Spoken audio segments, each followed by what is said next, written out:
आज आम बहुत ही सहज उपाय बहुत ही स्वादिष्ट बैगन भजा बनवा जहाँ को आम पखाल भात गरम भात उभय सांगे खाईपर। प्रथम आम मसला बन ना तापाई मुझे गोटे ग्राइंडिंग जार नहीं से 2 चामच सोरिष और आधा चामच जीरा दे देती आम टिके पानी देकी घंटे खंडे बतुरे नवा जहाँफल बाटिया को सुविधा हो।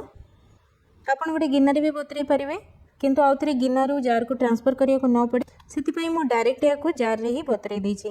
गोटे घंटा पर 7-8 किलो रसुण पकई ना आउ भल भाव ग्राइंड करनवा जेहेतु गोटे घंटा सोक करते भल भाव बाटी मुझे गोटे जगह काढ़ी नहीं एवं आम आउ कि जिन पकेवा जमीक हलदी गुंड गोटे चामच लंका गुंड गोटे चामच आउ लुण स्वाद अनुसार एवं आम या भल भाव चामच देकी गोले नवा या बनवा जी सहज से टेस्टी भी।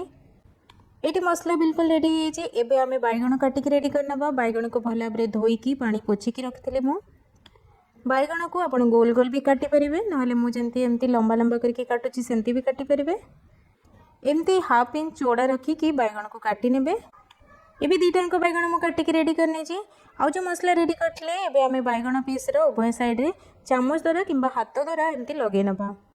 ये गोटे कथा मन रखिए जो लुण आम पकईले मसला टी अधिका कर पकेबे कहीं आमको बैगण पाई भी लुण एका सांगे पकेबार अच्छी तेणु लुण अधिका पकेबा मसला जमती बैगण भी लुणर टेस्ट ठीक ठाक आसीज। तो ये देखो मो सब बैगण गुड़िक मसला लगे रेडी कर सारे 5 मिनिट मैरिनेट होगापी रखिदेवा फल मसलार टेस्ट बैगण में आसो। एक सांगे पैन रे जेहेतु सब गुड़े बैगण जगह हेनी अधा अधा करके 2 थर भाजवा आम बैगण को। तो ये पैन रे मो सोरिष तेल गरम करनी जी बैगण आपण पैन रे जगह हम आप रखिने।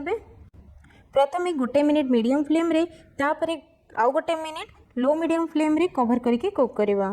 तो टोटल 2 मिनिट कुक करवा। 2 मिनिट पर कवर खोलिकी बैगण गुड़िक उल्टे नवा।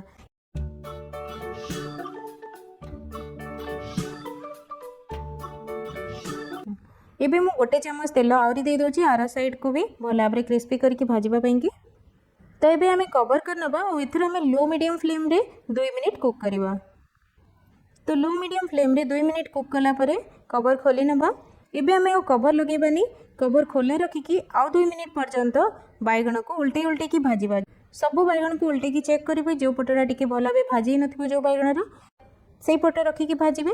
तो ये देखो बैगण गुड़िक बहुत बढ़िया भाजी गले उभय साइड रे। तो गोटे प्लेट रे बाहर कर नौची मु।